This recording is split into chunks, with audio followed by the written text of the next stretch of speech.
انہوں نے ٹویٹر کے ذریعے سے، جس کو دیکھیں ٹویٹر کو آج کہا جاتا ہے ڈپلومیسی، یعنی جب آپ ٹویٹ کرتے ہیں تو یہ ڈپلومیسی کی ایک نئی اصطلاح ایجاد ہو چکی ہے جسے ڈپلومیسی کہتے ہیں۔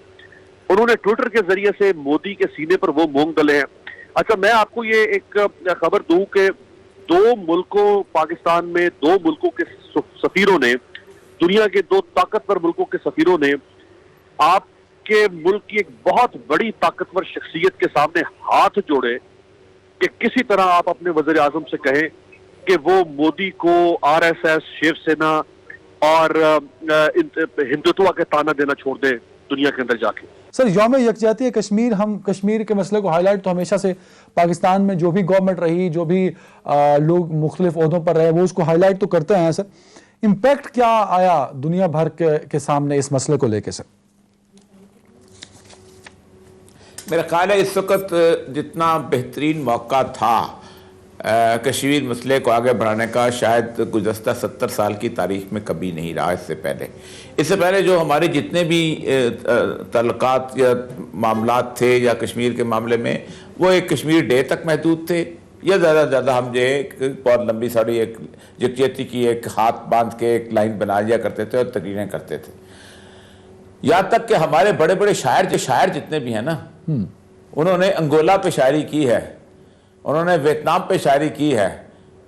اب میں فیض صاحب کے نام لے سکتا ہوں، میں فراز کا نام لے سکتا ہوں، میں بڑے بڑے قاسمی صاحب کا۔ کشمیر پہ کوئی شاعری نہیں ملی آپ کو۔ میں بڑے دکھ سے بات کر رہا ہوں، حالانکہ میں خود ایک شاعر ہوں، مجھے پتا ہے کہ یہ صورتحال کیا ہوتی ہے، کہ دل سے نکلی ہوتی ہے، لیکن ان سارے لوگوں نے، آپ اٹھا لیجیے ان کی کتابیں جو ہیں، ہمارے پاکستان میں کشمیر پہ شاعری نہیں ہوئی اس طرح، جس دکھ سے جتنا بڑا یہ المیہ تھا۔ لیکن اس وقت کشمیر کو زندہ کیا ہے نریندر مودی نے۔ اگر نریندر مودی کی 14 سال کی حکومت نہ ہوتی تو کشمیر کا مسئلہ اور خاص طور پہ بھارت کے مسلمانوں کا مسئلہ دنیا کے سامنے کھل کے سامنے نہ آتا۔ آپ حیران ہوں گے کہ میں 2007 میں جب بھارت میں گیا تھا تو تقریباً 12-13 شہروں میں، میں زیادہ شہروں میں گھوما تھا، تو وہاں کے مسلمان کشمیریوں کے بارے میں یہ کہتے تھے کہ انہوں نے ہمارے لیے مسئلہ بنایا ہوا ہے، یہ لوگ اپنی آزادی کی جدوجہد کرتے ہیں، لوگ ہمیں شک کی نظروں سے دیکھتے ہیں اور ہمارا جینا دوبر کر دیا ہے، ہم یہاں پر بحیثیت مسلمان جو ہیں اجنبی ہو گئے ہوئے۔ لیکن جب میں دوسری دفعہ 2016 کے اندر گیا تو آپ حیران ہوں گے کہ وہ سب لوگ یہ سمجھتے تھے کہ کشمیری درست کہتے تھے۔ کشمیریوں نے 1,10,000 کے قریب جانوں کی قربانیاں دیں، اور اس دوران وہ یہی کہا کرتے تھے کہ ہمیں عالمی طاقتیں شاید اتنا ہمارا ساتھ دیں تو مسئلہ حل نہ ہو جتنا اگر بھارت کے مسلمان ہمارا ساتھ دیں۔ اگر ان کو اندازہ ہو جائے تو ہم ہمارے ساتھ کھڑے ہو جائیں تو ہم مسئلہ چند دنوں میں حل کر سکتے ہیں۔ اب معاملہ یہ ہے کہ اس وقت دنیا کہتی ہے، جارج سٹیٹن کی جو رپورٹ ہے، کمال کی رپورٹ ہے، جس نے کانگریس میں بھی پیش ہوئی ہے اور باقی جگہوں پہ بھی، کہ اس وقت جو دنیا میں نسل کشی یا جینوسائیڈ کے 10 مختلف مراحل ہوتے ہیں، جن میں سے 8 انڈیا کے اندر مکمل ہو چکے ہیں، اب آخری 2 رہ گئے ہیں کہ قتل عام کر دو اور پھر اس کے بعد اس کا انکار کر دو۔ لیکن جو اہم ترین بات ہے اس وقت صورتحال یہ ہے کہ انڈیا کے اپنے جو تھنک ٹینک میں سب سے بڑا تھنک ٹینک جو ہے ان کا فورس ہے، جس میں پروان سوائنی جو ہے اس نے کہا ہے کہ 2022 میں ایک صورتحال ایسی بلٹ ہو رہی ہے اور جو آگے جا کے بہت بڑی خطرناک ہو سکتی ہے، کہ 70 سالوں میں کبھی بھی 2 بنیادی محاذ بھارت کے اس طرح لائیو نہیں ہوئے جس طرح اس دفعہ ہوئے ہیں اکٹھے۔ ایک میکموہن کی لائن جو لائن آف ایکچوئل کنٹرول ہے چائنا اور انڈیا کے درمیان، سلکری کوریڈور والی علاقہ اور اروناچل پردیش، اور دوسرا لائن آف کنٹرول جو کشمیر والی ہے۔ اس وقت اگر آپ نہیں اٹھاتے، اور آپ بڑی سرزمیری سے اٹھا رہے ہیں، آج آپ 7 کشمیر کے جو آج گفتگو کر رہے ہیں، یہ بھی بڑا، میں دیکھا ہوں، میں شو دیکھ رہا ہوں، میں 2 شوز میں شریک ہو چکا ہوں، یہ بھی ان کو بڑی مشکل سے کہتے ہیں اس سے کیا ریٹنگ آتی ہے، بیچ میں آدھا نکال کے آدھا شہباز شریف ڈال دیا ہوا ہے، آدھا مریم نواز ڈال دیا ہے، کچھ فضل الرحمان ڈال دیا ہوا ہے، کچھ بہت۔ اچھا یہ امپورٹنٹ، اور یہ صاحب یہ بڑا امپورٹنٹ پوائنٹ آپ نے اٹھایا ہے۔ میں اس پہ آتا ہوں، اگر میں لوثر صاحب سے ایک جواب لے لوں۔ لوثر صاحب میرے اگلے سوال کی جانب اوریا مقبول جان صاحب خود اشارہ کر گئے، امیر عباس صاحب بھی جوائن کر چکے ہیں۔ امیر عباس صاحب، پاکستان کی موجود کی خارجہ پالیسی کشمیر کو لے کے اور مسئلہ کشمیر کو جب کمپیئر کرتے ہیں تو کتنے % پروگرس آپ کو نظر آتی ہے سر؟ بہت شکریہ عدنان۔ ایک تو پہلے جو اوریا صاحب نے جو ایک بات چھیڑی ہے، دیکھیں جب آپ کا میڈیا کمرشل جرنلزم کرنا شروع ہو جائے جب آپ کے ٹی وی چینلز منی منٹنگ مشینیں بن جائیں تو پھر آپ ان سے اس بات کی توقع نہیں کر سکتے کہ وہ ریٹنگ سے ہٹ کے کوئی چیز دکھائیں. پھر آپ ان سے اس بات کی توقع نہیں کر سکتے کہ وہ پاکستان کی شہرت کی بات کریں. پھر آپ ان سے یہ توقع نہیں کر سکتے کہ وہ اس خطے کی بات کریں جس کی ہوائیں آپ کے ملک پہ داخل ہوتی. پھر آپ ان سے توقع نہیں کر سکتے کہ وہ اس سرزمین کے اوپر ہونے والے جو ظلم ہے اور ان مظالم کی خوفناک اور دلدوز کہانیوں کا ذکر کریں آج 5 فروری کو بیٹھ کر, جہاں سے آپ کا سی پیک شروع ہوتا ہے. ایک تو یہ بڑا انفارچونیٹ ہے کہ آپ کا میڈیا جو ہے وہ ہمیشہ جو نہیں, میرا اختلاف ہے کیونکہ آپ اور میں تو ہم عمر ہیں, میں اختلاف کر سکتا ہوں. اوریا صاحب سے میں جسارت نہیں کر سکتا اختلاف کرنے کی. امیر عباس صاحب, میڈیا کا قصور ہوگا کوئی 50% ہوگا سر, 50% تو پولیٹیکل طبقے کو دے دیجئے نا. اب کس نے کہا تھا اپوزیشن کو کہ وہ پہلے تو ناراض رہے, کشمیر والے دن پہ وہ آ کے ملنا شروع کر دے, تو اس کو بھی تو نیوز کو رپورٹ کرنا نا سر ہم نے. یہ تو نہیں کر سکتے کہ جی نہیں. اور یہ صاحب نے جو فرمایا نا, ان کے کہنے کا مقصد یہ تھا کہ آپ کا وقت جو ہے وہ ڈیوائیڈ ہو گیا. یعنی آج کا دن جو ہے وہ میڈیا کو بالخصوص جس طرح کشمیر اور مسئلہ کشمیر کو اجاگر کرنے پر صرف کرنا چاہیے تھا, وہ وقت ڈیوائیڈ ہو گیا. آپ کے پروگرامز ہیں, آپ کی نیوز ہے, اس میں جب سے یہ ملاقات ہوئی ہے دوپہر کے بعد سے, اس کے بعد سو جتنا قصور میرا ہے نا اتنا قصور اپوزیشن پارٹیز کا بھی ہے. امیر عباس صاحب ان کو بھی بلیم دے دیں نا. عدنان, ان سے آپ کس بات کی, کس خیر کی توقع کر سکتے ہیں؟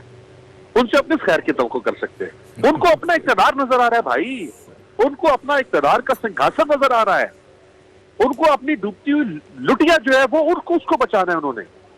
انہیں اپنے سامنے وہ تختہ مشق نظر آ رہا ہے. وہ ان کے سامنے بھی کچھ نہیں ہے مقصدیت. ان کی سیاست بھی جو ہے اس کا مطبع نظر بھی صرف اور صرف اقتدار ہے.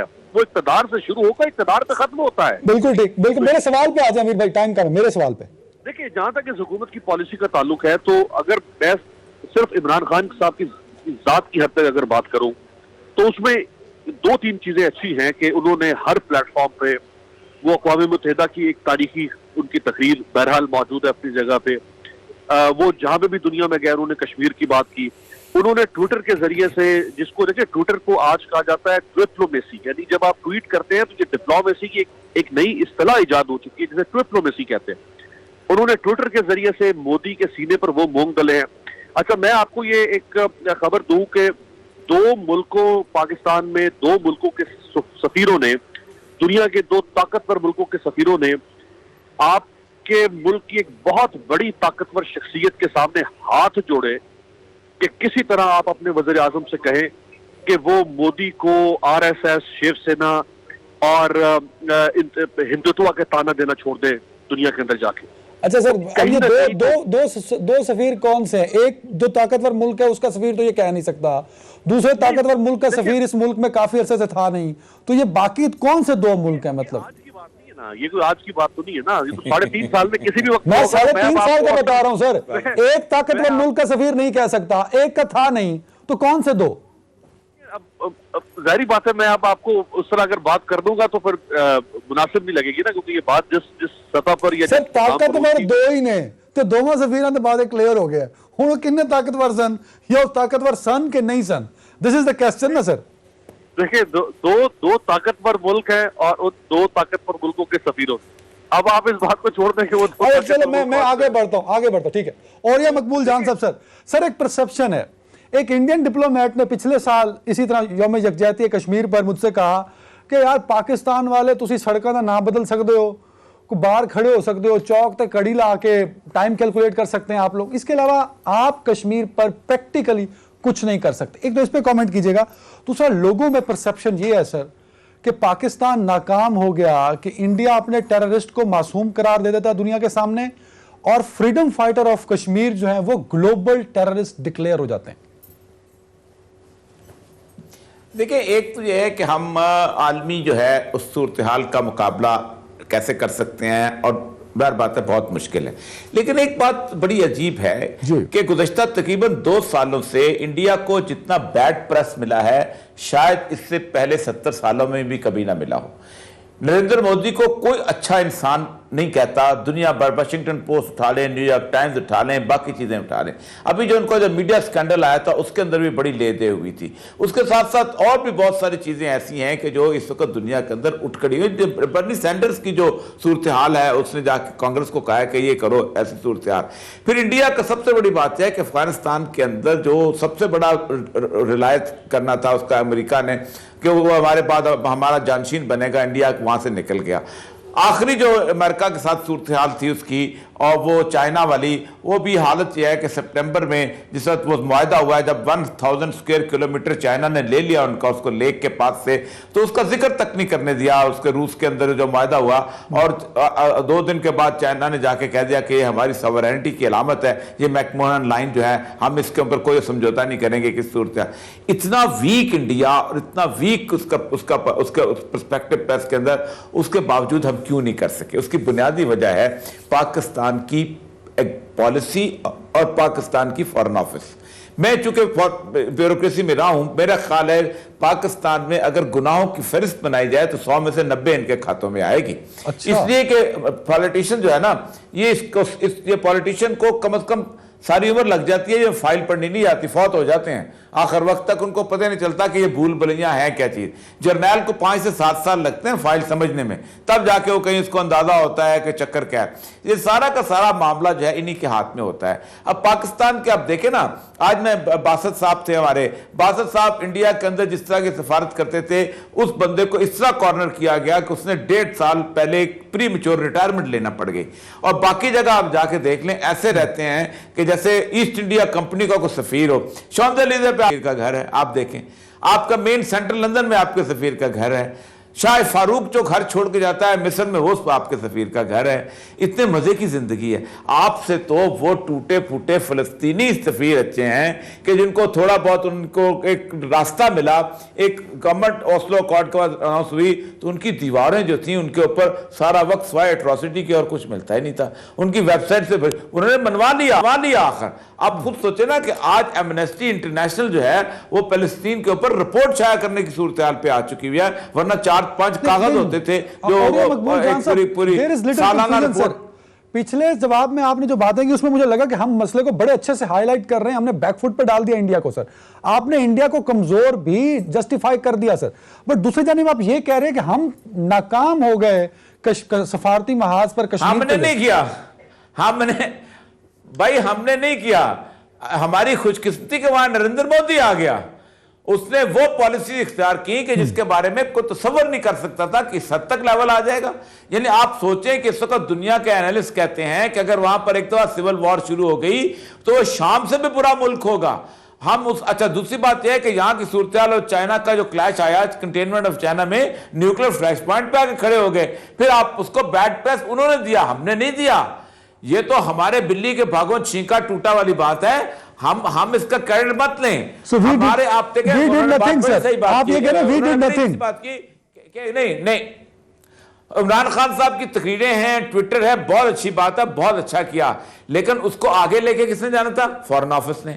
اس کو آگے کس نے لے کر جانا تھا؟ پاکستان کی ایڈمنسٹریشن نے، انتظامیہ نے. ہم نے کتنے جلسے کیے، کتنے میں اس پہ ریمارک چودھری صاحب سے